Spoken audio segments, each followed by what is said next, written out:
So, since about a year and a half ago, I came back to Black Box era Need for Speed games like Underground 2 and Carbon, and I learned so much more about car customization, car tuning, and how to take proper pictures of my rides. This last specific knowledge was made possible by imitating real life professional car photos and then learning basic photography concepts. By searching here and there, I've stumbled upon the subject of video game photography. That's right, it is a thing. There are even communities and magazines, online magazines, about video game photography. Small subreddits are the most frequent type of open community that I found. Game Frame magazine, which has an online monthly release schedule. And then there's the Photo Mode Awards, an yearly international competition with thousands of entries of game photography. To close it off, YouTuber EuroThug4000 has an interesting video essay on the art of video game photos, about his story and how it came to be. That you should definitely check it out. These are just a few examples, because I don't want to extend myself too much. In this video, I'm going to show you how to play around with game photography using Underground 2 as a test bed, some photography principles, and of course I'll show my own work because I'm goddamn proud about it. So let's get to it. So, before you ask, what are the tools that I'm using here? Well, ZMenu, which is a mod that involves different camera features and other gameplay changing things. Archie's camera toolkit, which is still not in a full release state, but features both camera and animated camera tracks that you can set up for your movies. ReShade, which I guess plenty of you might already know about, for the use of certain filters and effects, and rolling shots. No photography work is done without cool rolling shots. Other than that is underground2.net, which has its own native version of ReShade. Okay, so I'm here in free roam mode. I'm gonna play with my car a little bit, and you can see I already activated ZMenu. In fact, I'm already using the option of free camera, so I'm gonna enable free camera, and I'm going to walk around the car. You can see I have free movement. I can go wherever I want, anywhere I want, but this time I'm going to focus on the car and the background right here. The car is going to be sitting still. You also have some other controls within underground2.net. You can pop open the hood, open the doors and the trunk while you're controlling the car. For this free camera mode, this is what I like to do. If I want to get some details of the entire composition like this, I like using my FOV as low as possible. So you can see that the angles of the lens, they die off. I'm gonna pause a little bit so I can work a little better and not move the car.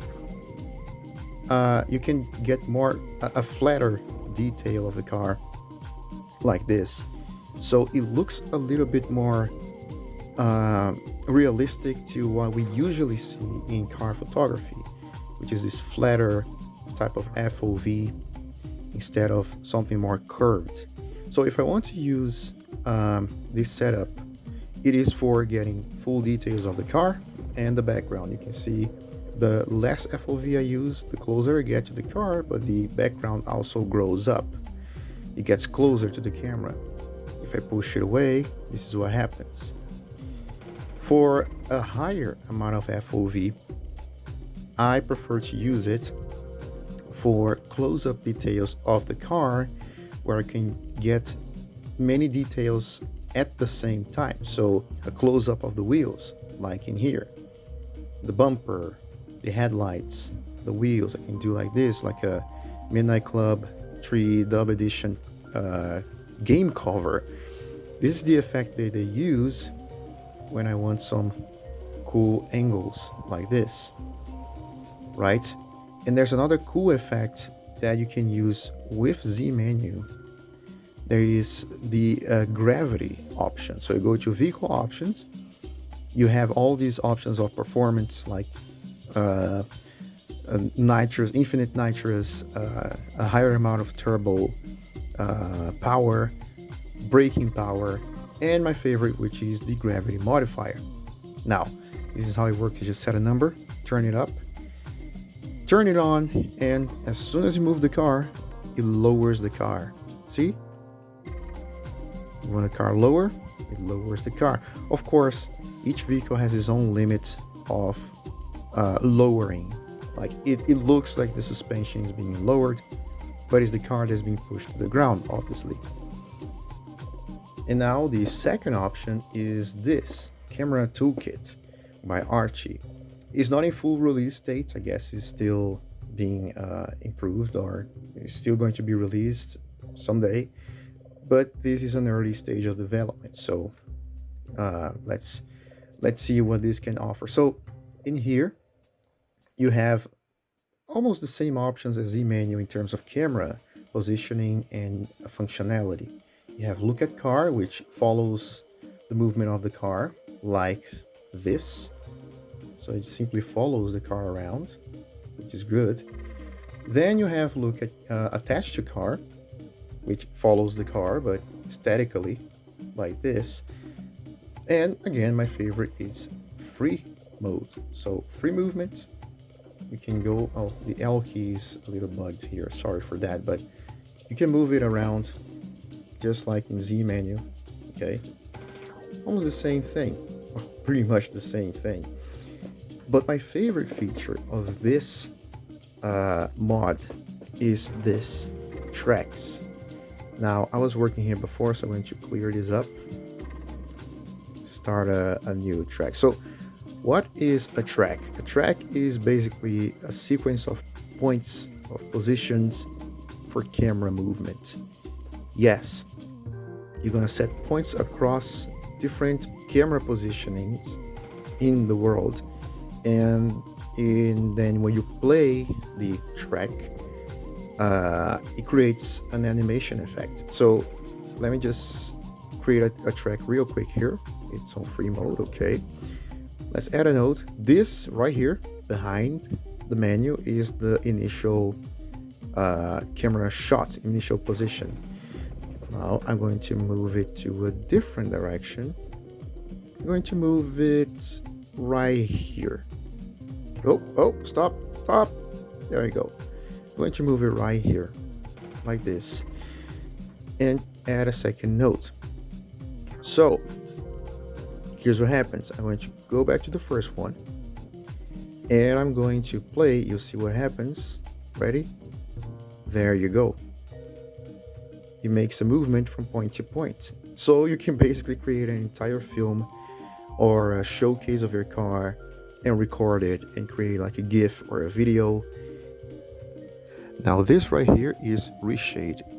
It's a different ReShade from the one that you have from underground2.net. It's a separate installation on the game's files, and where I also can choose what shaders I'm going to use and install them independently, so I can have more resources to take my pictures. And right now I'm going to play around with long exposure. Long exposure is the shader that allows you to take rolling shots. These are the configurations, the exposure duration, precision, intensity. You can mess around with basically these three settings right here, and you'll be fine to go. You'll be good to go. It's good enough already. So how it works is very simple. Let me just hide ReShade for a while. I'm going to unpause the game, and you'll see that as soon as I start moving the car, everything gets blurry. So the background gets blurry, the wheels that are moving, they get blurry as well. If I chuck the car around, everything around the car gets blurry. And I'm using a fixed camera type in ZMenu, so I can have this specific car position during the shot. And then I start screenshotting and I have my rolling shot. It is that easy. Some other cool features, let me just deactivate a long exposure for now. You have flashlight, so you can pop up a flashlight and pointing at the car in this scenario. Cinematic depth of field, I believe, and I move the mouse around my car and I can focus the camera around the car while the rest gets out of focus. This is excellent for screenshots, one of my favorites. What else do we have here? Let me just turn this off. Bloom, you have extra bloom for whatever effects you want. Chromatic aberration, I also like this one. And then you have like curves for colors and saturation, light and shadows. These are some other photos that I took last year. All of them pretty much use the same tools as I showed here. And there are some other principles or guidelines, not really rules, but photography principles that you can apply to your photography. The one that I like the most is the rule of thirds. But basically the rule of thirds is when you divide the image in a grid of 2 vertical lines and 2 horizontal lines, and then you try to fit the object you want to focus under the lines or the cross of these lines to make your photos look better. It's basically photo composition. Thanks for watching, and I see you next time. Like if you enjoyed the video and subscribe if you want to see more. See ya!